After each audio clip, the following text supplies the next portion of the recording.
సాహిత్యానికి అక్షరంతో అవసరమని చాలామంది భావిస్తూ ఉంటారు. కానీ సాహిత్యానికి అక్షరంతో అవసరం లేదని నిరూపించారు ప్రముఖ రచయిత అందెశ్రీ. తెలంగాణ రాష్ట్ర గీతమైనటువంటి జయ జయ హే తెలంగాణ అనేటువంటి గేయాన్ని రచించినటువంటి ప్రముఖ రచయిత అయినటువంటి అందెశ్రీ గారి హఠాన్మరణం చాలామందిని కలిచివేస్తూ ఉంది.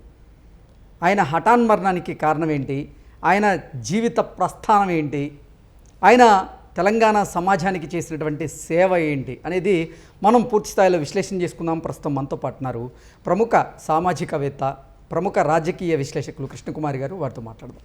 మేడం నమస్తే. మేడం నమస్తే. అందెశ్రీ గారు ప్రముఖ రచయిత అయిన తెలంగాణ రాష్ట్ర గీతమైనటువంటి జై జై హే తెలంగాణ అనేటువంటి గీతాన్ని రచించారు. ఆయన హఠాన్మరణం చాలామందిని కలిచివేస్తూ ఉంది. ఆయన హఠాన్మరణానికి కారణం ఏంటి, ఆయన తెలంగాణ సమాజానికి చేసినటువంటి సేవ ఏంటి, ఆయన జీవిత ప్రస్థానం ఎలా మొదలైందంటే ఏం చెప్తారు మేడం? అందెశ్రీ గారి గురించి చెప్పుకోవాలంటే ఆయన ఏం చెప్పుకుంటారంటే, నాది కవిగానం కాదు కాలజ్ఞానం అని చెప్తారు. ఓకే. ఈ కాలజ్ఞానం అనే మాట మనకు తెలిసి ఇద్దరు ఉన్నారు కాలజ్ఞానులు. ఒకళ్ళు బ్రహ్మం గారు, ఇంకొకళ్ళు అందెశ్రీ. అంటే ఆయన మీద ఆయనకి ఎంత నమ్మకం చూడండి. మరి ఇంత నమ్మకం ఉన్న ఈ వ్యక్తి ఏం చదువుకున్నాడు, ఏ స్కూల్కి వెళ్ళాడు, ఏ కాలేజీకి వెళ్ళాడు, ఆయన గురువులు ఎవరు అంటే, ఆయన స్కూల్కి వెళ్ళాలా, స్కూల్కి వెళ్ళకపోతే కాలేజీకి వెళ్ళేది లేదు, కాలేజీకి స్కూల్కి వెళ్ళకపోతే గురువులే లేరు. అంటే అందెశ్రీ గారు నిరక్షరాస్యులు.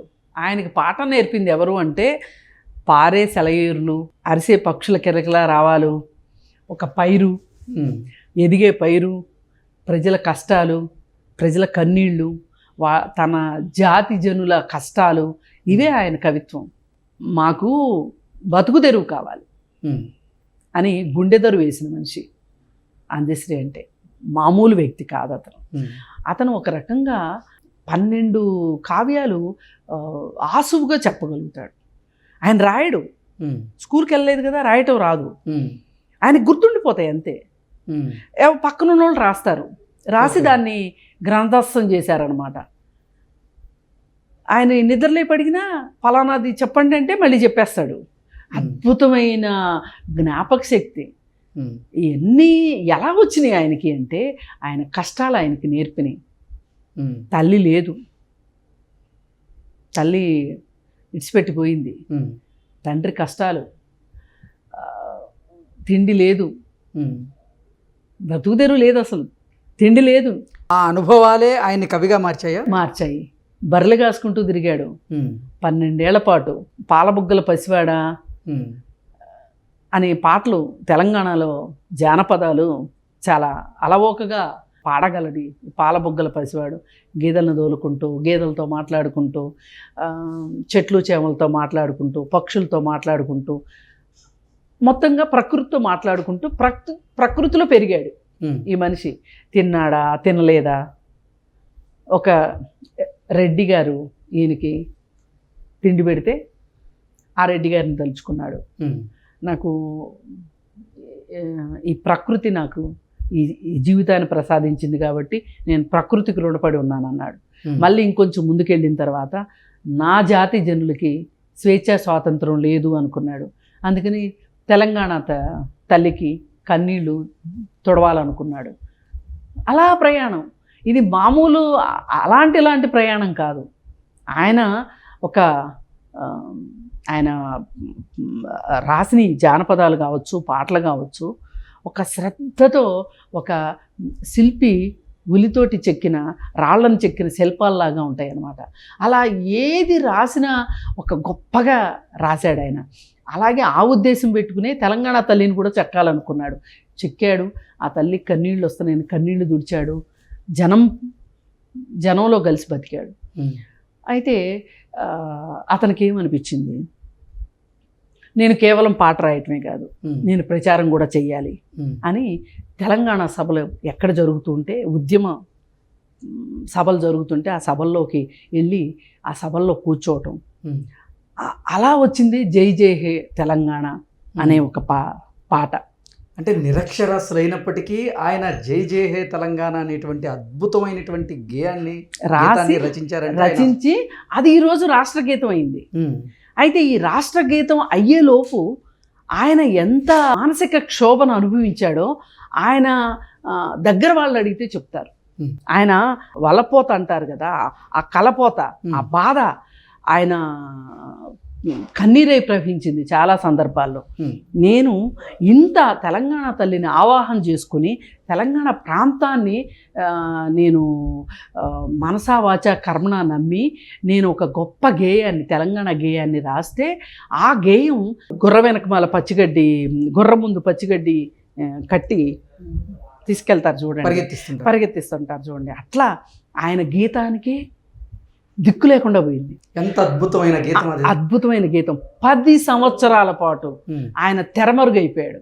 10 సంవత్సరాలు ఆయన గీతాన్ని పాతి పెట్టాలనుకుంది. తెలంగాణ కోసం, తెలంగాణ సాధన కోసం పోరాటాలు చేసినప్పుడు ఆ గీతం ఎంత అసలు మామూలుగా వెళ్ళాల, మారుమోగిపోయింది. జయశంకర్కి చాలా ఇష్టమైన వ్యక్తిత్వం జయశంకర్కి. అలాంటి వ్యక్తి రాసిన పాటని ఒక రకంగా తెలంగాణ భాషలో చెప్పాలంటే బొందబెట్టేశారు.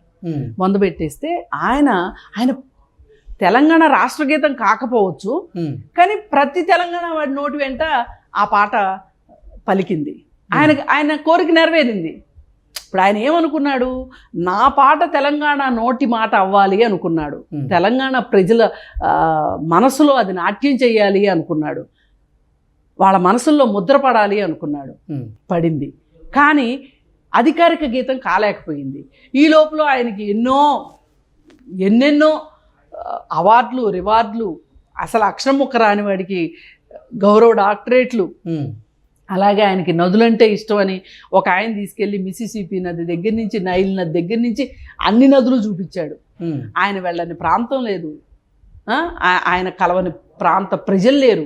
ఎన్ని ఆయన చేయగలిగాడు అంటే ఒక్కటే ఇక్కడ అర్థం చేసుకోవాల్సింది, చదువు లేకపోయినా మేడం సాహిత్యానికి అక్షరం అవసరం అని చాలా మంది భావిస్తూ ఉంటారు. కానీ సాహిత్యానికి అక్షరం కూడా అవసరం లేదని ఆయన ప్రూవ్ చేశాడు.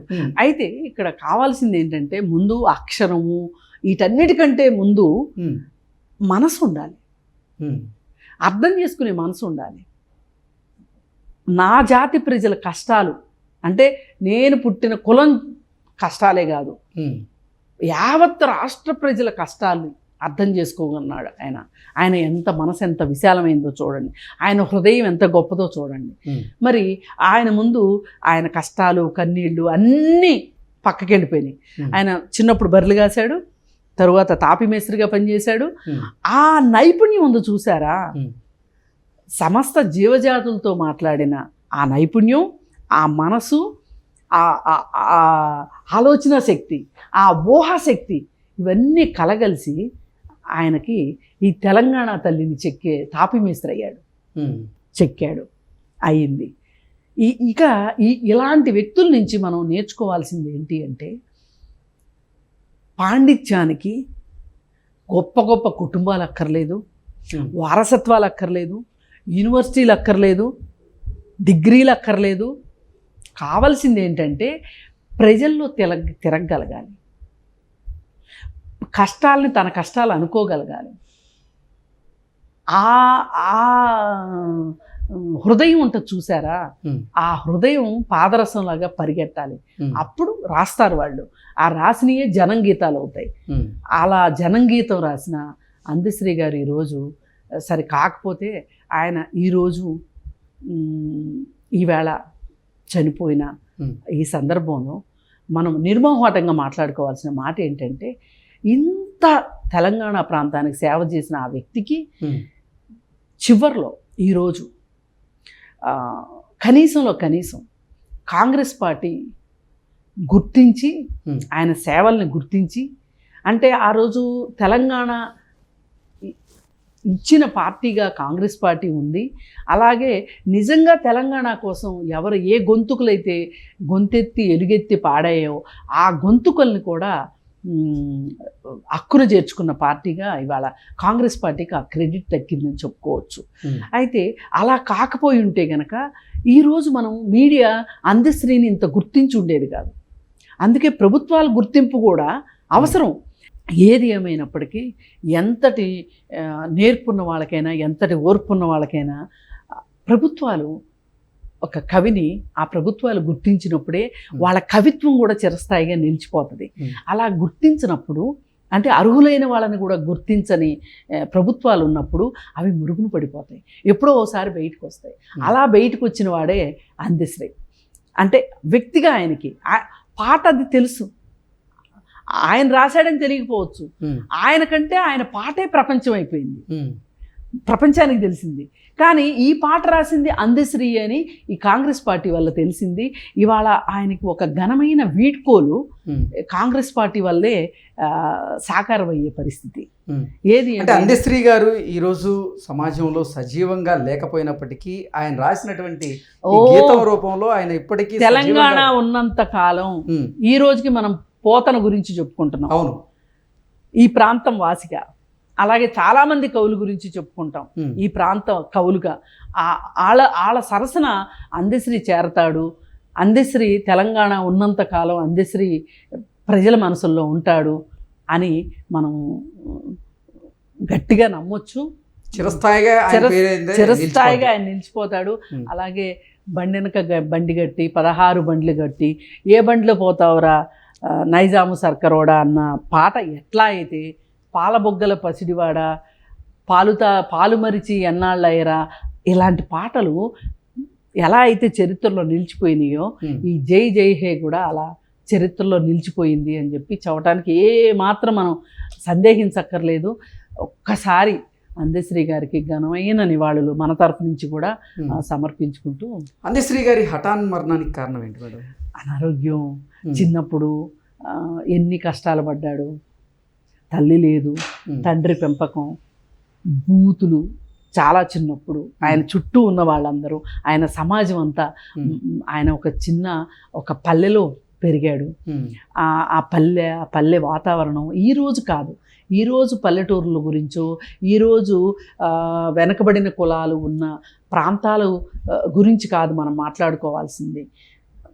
ఒక 70-80 సంవత్సరాల క్రితం పల్లెలు ఎలా ఉండేవి, ఆ పల్లెల్లో మనుషులకి ఆ మురికి కాలువలు, ఈగలు, దోమలు, పందు పిల్లలలో ఈ మనుషుల పిల్లలు కూడా అలా కలిసి పెరిగేవాళ్ళు.